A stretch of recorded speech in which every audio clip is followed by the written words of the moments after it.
If you play Commander and want to know which cards from TMNT are actually worth picking up, this is the video for you. Welcome back to the Daily Upkeep, everyone. I am Eli, and today we are going to be looking at the absolute best cards from the TMNT main set, as well as all of the Commander stuff. That includes the Turtle Power Precon and the Turtle Team-Up set as well. Before we do that, don't forget to like this video and go ahead and subscribe to our channel for more awesome Commander content just like this. We're focusing on new cards here, and we have narrowed our list down from over 200 new cards. Let's dive in. Continue is absolutely nuts. It is so nuts, in fact, that the Draft Sim news team wrote an entire article about just that one card. Returning 4 creatures at instant speed is absolutely insane and a great way to recover from board wipes or combo off with sacrifice engines. People seem most excited about this for Teza Karlov right now, but it works with almost any Aristocrats commander. Imagine it with Ratadrabik of Urborg. You sacrifice a bunch of legendary creatures, they all come back into play as tokens, then you cast Continue to bring back the real versions. And since Ratadrabik's tokens are non-legendary, all of them will just sit there and it will be insane. You could also combine Continue with Phyrexian Altar and a recursion creature like Eternal Witness to assemble an infinite combo. All you need is Ewit and another creature. Sacrifice them to the altar to make the mana for Continue, then cast the instant and bring those creatures back. Witness picks up Continue, and you go infinite from there. Add in your favorite Blood Artist or Impact Tremors effect, and that's GG's, y'all. Endless Foot Assault is a sweet new squad card that puts Adeline Resplendent Cathar's attack triggers on an enchantment that can make multiple copies of itself. If you just play it straight up, you can make up to 3 extra 1/1 attackers each turn, and that multiplies for each extra copy you make with squad. The best home for this is obviously going to be something like Ishin, 2 Heavens as 1, who doubles the attack trigger and makes even more tokens. Kaisar, Legion's Emperor, makes a lot of sense too, and why not throw it in with Adeline herself to double down on the attack trigger? Seems good to me. If you love drawing cards, you're gonna love Krang the All-Powerful. It doubles all your draw triggers, which includes its own ability to put a 1/1 counter on it when someone draws their second card each turn. That's not just you either.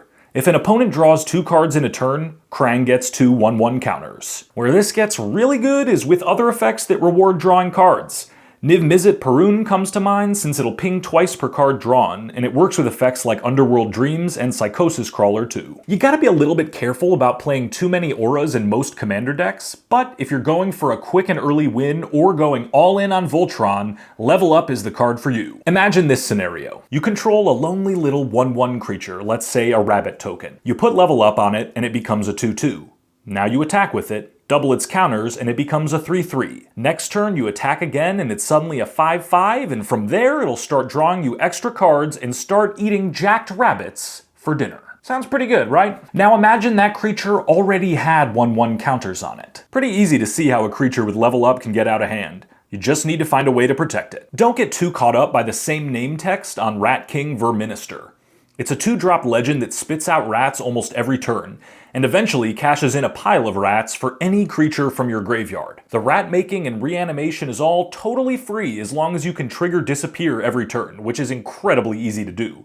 Just sack a fetch land or a treasure and boom, instant rat party.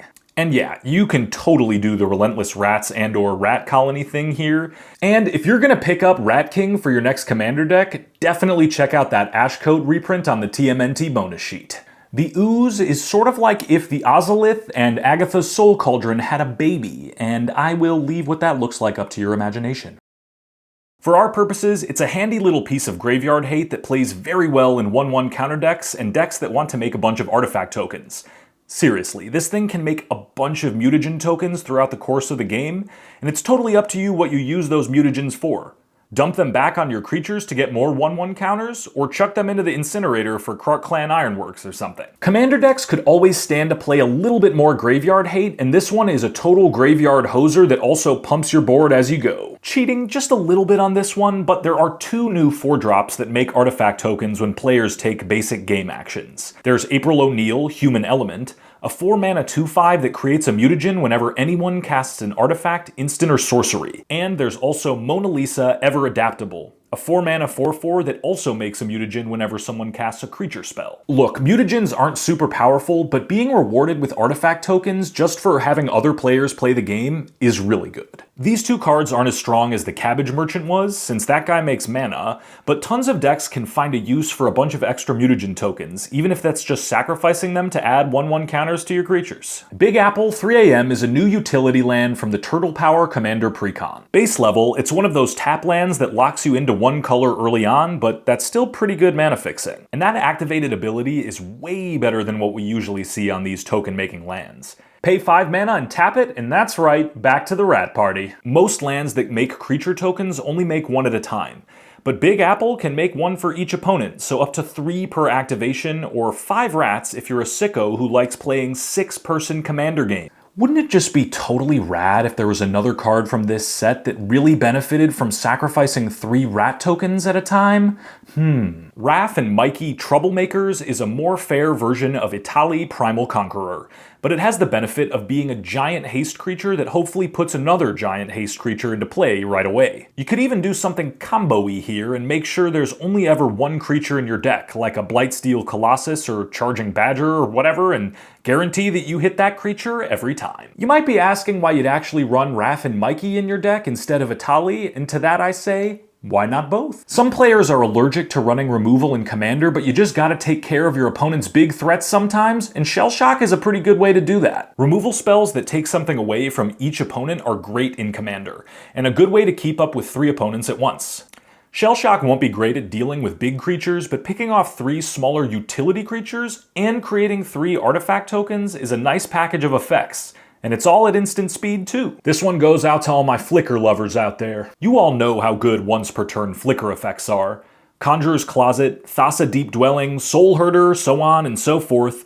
These are all great at doubling up on your ETBs, but they only let you blink one thing at a time. Don and Leo up the ante by blinking 2 permanents each turn, 1 artifact and 1 creature. Imagine blinking out your Cryogen Relic to draw 2 cards while also blinking out your Cloud Blazer to draw 2 cards. That's like 100 cards with 1 trigger. If you're playing with good ETB artifact creatures like Duplicant and Meteor Golem, you can blink those out and double up on flickering creatures for the turn. A lot of TMNT cards care about 1/1 counters, what with all the mutagens running around, but there are 2 cards that I want to talk about that are staples for future 1/1 counter decks. Michelangelo Weirdness to 11 is a new Hardened Scales card that amplifies how many counters you put on your creatures, and it even gets the party started with a mutagen token. 1/1 counter decks can never have too many of these effects, and Michelangelo is a great way to crank your deck up to 11. There's also Mikey and Leo Chaos and Order, which just draws a card whenever you put a counter on something for the first time each turn. Once per turn kinda sucks, but this is a 2-drop that can draw a ton of cards, so I'm not complaining too much. Plus, it works with any kind of counter, so if you bring something back with a finality counter or have creatures with -1/-1 counters, it'll draw off those too. Yeah, Super Shredder is kind of just a big dumb beat stick, but it is a 2-drop with a very, very high ceiling. How often do permanents leave the battlefield? Someone sacrificed a treasure token? 1/1 counter. Ninjutsu something back to your hand? 1/1 counter. Playing against a blink deck that's going completely nuts? That's a lot of 1/1 counters. Menace makes Super Shredder a scary threat, and I wouldn't be too surprised to see it one-shot people with commander damage. Oh, and there's this super busted rules interaction where Shredder gets counters when an opponent loses the game, since all of their permanents technically leave the battlefield, which means if it kills someone, it becomes an even scarier threat for the next person in line. It's pretty much mandatory that I bring up counter doublers whenever they print a new one. No, seriously, it's in my contract. Arcade Cabinet costs 3 mana to put a 1/1 counter on up to 4 creatures, which is a solid deal if you can get all 4 counters. After that, it lets you sacrifice a token and pay 2 mana to double the counters on target creature. 1/1 counters and token strategies don't always mix together, but this is the perfect card for decks that are interested in both. I'm looking at you, Gave Guru of Spores. You've been bad. Coin of Mastery is a super unique treasure maker, and it rewards you for playing with a ton of artifact ramp. If you can use mana from artifact sources to cast your creatures, they come in with extra 1/1 counters, and if nothing else, you're still getting an extra treasure token every turn. Obviously those treasures help with the 1/1 counter ability, but you could imagine tapping Soul Ring to help cast something and getting 2 extra counters on that creature practically for free. It's another card just like Arcade Cabinet that cares both about tokens and 1/1 counters, so any deck that wants one of these cards probably wants the other. We're going to close things out with a little bit of a lightning round that showcases cards that may not necessarily be good on their own, but have some real infinite combo potential when paired with other things. Leonardo Cutting Edge is a new Agatha's Soul Cauldron combo piece if you can get Walking Ballista under the cauldron. Once Leonardo has Ballista's activated ability, you can start removing counters to ping players, and each ping will put a new counter on Leo since he has lifelink. If you can make Raphael Ninja Destroyer indestructible, it'll go infinite with Pyrohemia.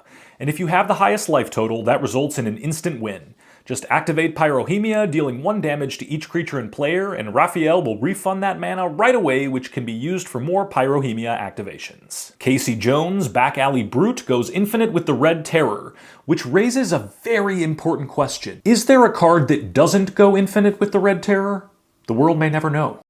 And we've got Rocksteady Mutant Marauder, which is a new Persist combo enabler, since it puts a 1/1 counter on any creature that enters under your control.